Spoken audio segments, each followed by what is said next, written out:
በኢትዮጵያ ባህል ወላጆች ለልጆቻቸው የሚያወርሱት ከቤት ከመሬት ወይም ከገንዘብ የሚበልጥ አንድ ሀብት አለ። ይህም ቃልን ማክበርና አደራን መጠበቅ ነው። የእናትና የአባት ምክር በልጆች ልብ ውስጥ እንደሚበራ ፋኖስ ነው። ያን ቃል የሚጠብቅ ልጅ ደግሞ በህይወት ጉዞ ፈተና እንኳን ቢገጥመው የመውጫ መንገዱ ብርሃን ይበራለታል። የ14 ዓመት ታዳጊው ካሊድ ከእናቱና ከሁለት ታናናሽ ወንድሞቹ ጋር በሸገር ከተማ አስተዳደር ኤካ ጣፎ ክፍለ ከተማ ይኖር ነበር። ያች እናት በብዙ መከራና የኑሮ ውጣ ውረድ ውስጥ ሆና ልጆቿ እንዲማሩ እንዲበቁና የተሻለ ነገ እንዲኖራቸው ቀንና ሌሊት ትተጋ ነበር። ካሊድ የእናቱን ድካም እያየ አድጓል። ለዚያም ነበር የ8ኛ ክፍል ፈተናውን በጥሩ ውጤት ለማለፍ ሌት ከቀን ሲዘጋጅ የነበረው። ነገር ግን የእርሱ ህይወት ሌላ ፈተና እየጠበቃት ነበር። እናቷ አንገቷን ነቅነቅ አደረገች። በደከሙ አይኖቿ ትኩር ብላ እየተመለከተችው እኔ አንድ ነገር ብሆን እንኳን ለዚህ ፈተና ያደረከው ዝግጅትና ድካም በከንቱ ባክኖ እንዳይቀር ፈተናን ተፈትነ ትምህርትን እንደምትቀጥል ቃል ግባልኝ አለችው። እናቱ ይህንን ቃል እንደገባላት ፈተናው ሊጀመር ጥቂት ሰዓታት ብቻ ሲቀሩት የማይታመን ነገር ተከሰተ። እናቱ አረፈች። የአካባቢ ሰዎች ተሰበሰቡ። ቤቱ በዋይታና በጩኸት ተሞላ። ካሊድ የቆመበት መሬትና ሰማዩ ተደበላለቀበት። የሚወዳት እናቱን ተነጠቀ። አይዞ ልጄ ተማር የምትለው እናቱን እንደዋዛ አጣ። ነገር ግን በልብ ውስጥ አንድ ቃል ደጋግሞ ይመላለስበታል። እናቱ ፈተናን ተፈትነ ትምህርትን ቀጥል ልጄ የምትል ከባድ ቃል ኪዳን። ይህች የእናቱ የመጨረሻ አደራ ነበረች። ካሊድ የእናቱን ቃል ለማክበር በእንባ የተሞሉ አይኖቹን ጠረገ። ልቡ በሐዘን ተሰብሮ የእናቱን አደራ ለመወጣት የ8ኛ ክፍል ፈተና ለመፈተን ወደ መፈተኛ ክፍሉ ሄደ።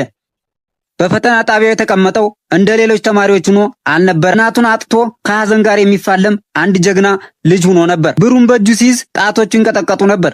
የፈተና ወረቀቱን ሲመለከት የሞተችው የእናቱ ፊት በአይኑ ድቅን እያለ ያስቸግረው ነበር። ግን ቃሉን ለማክበር ብርቱ ትግል በማድረግ የጧቱን ፈረቃ ፈተና ተፈትኖ ወደ ቤቱ ተመለሰ። የከሰዓቱ ፈተና እስከሚደርስ እናቱን በእንባ እየታጠበ ወደማይቀረው ዓለም ሸኛት። ከእናቱ ቀብር ስነ ስርዓት በኋላ ያላለቀ አደራ አለ። እንደገና ወደ ፈተና ጣቢያ ተመልሶ ከሰዓት የነበረውን ፈተና ተፈተነ። ብዙ ትልልቅ ሰዎች እንኳን ሊያደርጉት የማይችሉትን ነገር የ14 ዓመት ልጅ አደረገው።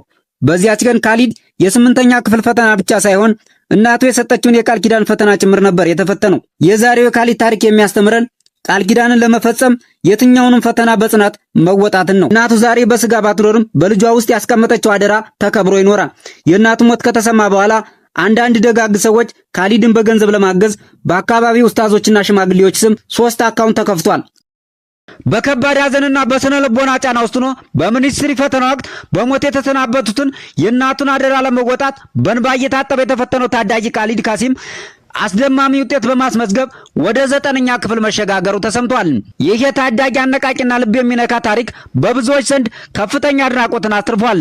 እናቱ በሞት ከመለየታቸው በፊት ለልጃቸው ካሊድ በምንም አይነት ሁኔታና ምክንያት ቢሆን ትምህርትን እንዳታቋረጥ፣ ትምህርትን ጨርሰህ ህልምን አሳካ በማለት የመጨረሻ ኑዛዜ ያደራ ቃል አስተላልፈው ነበር። የወደቀውን ከባድ ሐዘን ውጦና የስነ ልቦና ጫናውን ተቋቁሞ የእናቱን ኑዛዜ ለማክበር በእንባ ታጥቦ ፈተናውን በብቃት ተፈትኖ ነበር።